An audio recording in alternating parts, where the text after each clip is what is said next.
Houve uma época em que qualquer um tremeria ao ouvir o nome de John D. Rockefeller. Não só ele foi o primeiro bilionário do mundo, mas também um dos indivíduos mais ricos da história. Seu império, a Standard Oil, tornou-se o monopólio mais dominante do mundo, ao esmagar brutalmente concorrentes, assumir o controle de várias indústrias, subornar o governo à submissão e tratar os negócios como se fossem uma guerra. Devido às suas práticas comerciais impiedosas e acordos secretos, Rockefeller fez muitos inimigos. Sua carreira está repleta de rivalidades amargas, com pessoas como Andrew Carnegie, e até mesmo batalhas ferrenhas contra presidentes dos Estados Unidos. Mas, antes de se tornar o titã da indústria do petróleo, Rockefeller estava no fundo da sociedade.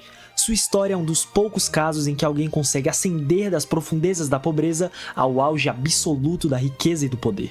A narrativa de Rockefeller é por vezes inspiradora e, em outros momentos, arrepiante. É um exemplo do que acontece quando a ganância e a ambição ficam completamente descontroladas. Então, permita-me levá-lo de volta a 1839, quando John D. Rockefeller nasceu na pobreza. John D. Rockefeller nasceu em 1839, filho de uma família de agricultores pobres, liderada por seu excêntrico pai, conhecido como Devil Bill. Apesar das dificuldades, John ajudava a família desde jovem, buscando maneiras criativas de ganhar dinheiro.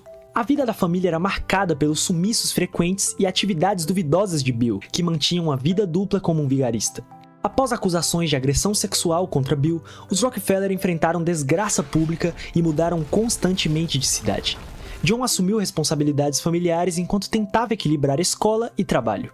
Aos 16 anos, ele abandonou a escola para sustentar a família, enfrentando rejeições antes mesmo de conseguir um emprego em uma empresa na área de contabilidade.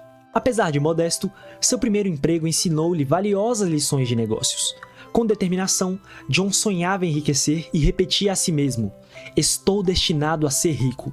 Após 2 anos, uma recessão afetou a empresa e John se viu como o principal contador. Embora enfrentasse desafios, a experiência e a confiança adquiridas levaram John a dar o próximo passo. No final de 1855, ele recebeu um aumento salarial, possibilitando-lhe proporcionar uma vida estável à família. Após doar parte de seu salário para causas beneficentes, John enfrentou a recessão sem medo, preparando-se para iniciar a sua própria empresa. John Rockefeller, aos 18 anos, fundou a Clark & Rockefeller com o químico Maurice Clark, iniciando um negócio de produtos agrícolas em Cleveland. Com persistência, superaram dificuldades e prosperaram durante a Guerra Civil Americana. Ao buscar expansão, entraram na indústria do petróleo ao investir na refinaria de Samuel Andrews. A refinaria, ao purificar o petróleo com ácido sulfúrico, produziu querosene, tornando-se altamente lucrativa. John e Maurice decidiram focar no petróleo, abandonando o negócio anterior. Enfrentaram desafios devido à instabilidade no fornecimento de petróleo, mas John optou por concentrar-se no refino, evitando a mineração direta. Em 1865, Maurice vendeu sua parte para John por $72.500. John, agora dedicado integralmente ao petróleo, viu as suas apostas crescerem. A descoberta de um vasto campo de petróleo dissipou as dúvidas sobre sua viabilidade. O mercado competitivo exigia que John esmagasse a concorrência para alcançar a sua ambição de riqueza. O destino de John como um magnata do petróleo estava prestes a se concretizar, evidenciado pela expansão de seus negócios e pela superação das incertezas no mercado petrolífero. Rockefeller, após comprar a parte da empresa de seu sócio, casou-se e começou a construir seu império, renomeando a empresa para Standard Oil. Expandiu exportações para a Europa e trouxe Henry Flagler como sócio. A competição na indústria do petróleo intensificou-se, levando John e Henry a formar alianças estratégicas, como acordos secretos com ferrovias para descontos nos custos de transporte. As táticas agressivas de John incluíram garantir tarifas favoráveis e descontos ferroviários mantidos em segredo. Ele desencadeou uma guerra de preços, cortando os preços do óleo e forçando a concorrência a falir. Mesmo reconhecendo a questão moral dos descontos ferroviários, John aproveitou a ausência de leis anti-confiança para maximizar os lucros da Standard Oil. No entanto, o excesso de petróleo e preços em queda ameaçaram a indústria. John percebeu que uma solução sistêmica era necessária e planejou criar um monopólio ainda mais dominante, algo sem precedentes para a época. Em 1872, diante da crise na indústria do petróleo, John Rockefeller formou uma aliança secreta chamada South Improvement Company, ou SIC. com ferrovias para obter descontos nos custos de transporte e prejudicar concorrentes. Contudo, o segredo vazou, gerando protestos e levando à dissolução da SEC. Após o episódio, Rockefeller utilizou táticas agressivas para consolidar o seu domínio. No massacre de Cleveland, intimidou refinarias a venderem a preços baixos e controlou mentes brilhantes da indústria ao absorver empresas. Nacionalmente, durante a recessão de 1873, adquiriu refinarias a preços baixíssimos, pressionando concorrentes à submissão. A Standard Oil, sob o controle de Rockefeller, tornou-se um monopólio nacional ao dominar as refinarias em Pittsburgh, Filadélfia e Nova York. Utilizando redes de dutos, a empresa ganhou o apelido de O Polvo. Apesar de críticas e oposição crescentes, Rockefeller emergiu como o rei incontestável do refino de petróleo, mas a sua posição gerava hostilidade generalizada. Ao construir uma extensa rede de dutos, a Standard Oil ameaçou a relevância das empresas ferroviárias na indústria do petróleo. Tom Scott, da Ferrovia da Pensilvânia, retaliou construindo seus próprios dutos e refinarias, desencadeando uma guerra com John Rockefeller. Em uma série de estratégias agressivas, Rockefeller reduziu os negócios com a Ferrovia da Pensilvânia, levando a uma crise que resultou em uma violenta greve. Percebendo a posição frágil da Ferrovia da Pensilvânia, Rockefeller coordenou um acordo com as ferrovias, garantindo um controle efetivo sobre a indústria do petróleo. Este acordo, embora benéfico para a Ferrovia da Pensilvânia, consolidou ainda mais o poder de Rockefeller. Ele agora controlava 90% da indústria de refino de petróleo e tinha uma rivalidade crescente com Andrew Carnegie na indústria do aço. A notoriedade de Rockefeller aumentou, mas sua vida pessoal permaneceu modesta. A descoberta de depósitos de petróleo e avanços na iluminação elétrica ameaçavam a indústria do petróleo, mas Rockefeller viu isso como uma oportunidade para mais manobras estratégicas. Mesmo diante de mudanças na história, Rockefeller permaneceu hábil em transformar crises em oportunidades, continuando a consolidar o seu poder e influência. Até então, a Standard Oil focava no refino de petróleo, mas a descoberta de petróleo em Ohio levou John a buscar a integração vertical.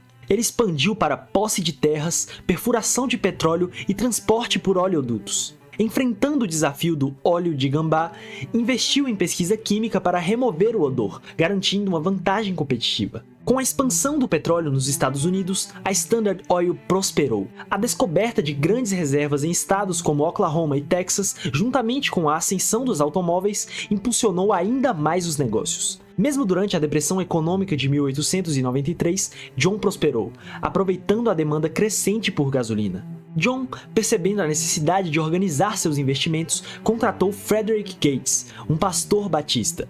Frederick ajudou a melhorar a gestão financeira de John, orientando-o em investimentos estratégicos. Seu filho, John Jr., também aprendeu com Frederick, transformando a carteira de investimentos da família em uma fonte significativa de riqueza.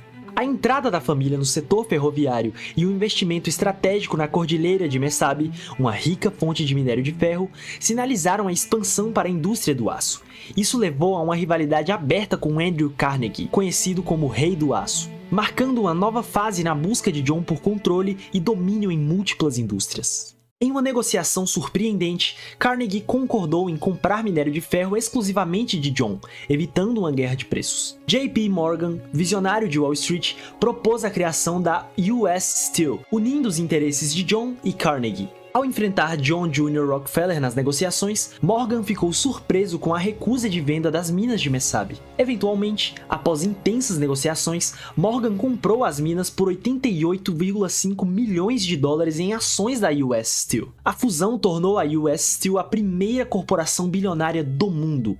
Com os investimentos de John e a crescente influência da Standard Oil no mercado de gasolina devido ao boom automotivo, sua riqueza atingiu níveis extraordinários. No entanto, a falta de anúncio público de sua aposentadoria o deixou vulnerável, preparando o cenário para um escândalo iminente em sua carreira. Após se aposentar, John permaneceu um grande acionista da Standard Oil, lucrando com o crescimento da indústria automobilística. No entanto, sua imagem negativa levou o presidente Roosevelt a mirar a Standard Oil durante sua presidência, especialmente após a exposição da jornalista Ida Tarbell, cujo pai foi arruinado por práticas comerciais de Rockefeller. A investigação revelou as táticas implacáveis da Standard, resultando em 21 processos estaduais e um processo federal. Em 1911, o governo ordenou a dissolução da Standard Oil, marcando um golpe em John. Surpreendentemente, a divisão coincidiu com mudanças na indústria do petróleo, permitindo que John, com cerca de 30% das ações, se tornasse ainda mais rico. Apesar da controvérsia, ele fundou a Rockefeller Foundation em 1913, redirecionando sua fortuna para a filantropia. John buscou redimir sua reputação, transformando sua imagem de magnata implacável em um benfeitor da humanidade. A Fundação Rockefeller deixou um impacto duradouro, contribuindo para avanços significativos em diversas áreas e moldando o legado final de John D. Rockefeller. Após a dissolução da Standard Oil, John Rockefeller, o homem mais rico do mundo, dedicou-se intensamente à filantropia. Mesmo com 70 anos, ele via sua riqueza como uma missão divina para beneficiar a humanidade. Desde o seu primeiro salário, doava pelo menos 10%, muitas vezes anonimamente. Em 1913, fundou a Rockefeller Foundation com Frederick Gates e seu filho John Jr. Ao longo da sua vida, John doou pessoalmente cerca de 540 milhões de dólares, enquanto a fundação, liderada por Jr. e Frederick, contribuiu com mais de 1 bilhão de dólares. Essa generosidade fez da Fundação Rockefeller uma das instituições filantrópicas mais significativas, com doações abrangendo medicina e educação. Embora o legado de Rockefeller seja dual, refletindo sua generosidade e sua natureza impiedosa nos negócios, sua influência filantrópica continua a impactar positivamente a sociedade até hoje. O debate sobre sua figura complexa persiste, mas John D. Rockefeller permanece como um dos empresários mais fascinantes da história, deixando um legado que transcende aos extremos de sua vida. Após a sua morte aos 97 anos, seu filho, que possuía o mesmo nome que o pai, ainda assim disse: "Somente houve um John D. Rockefeller."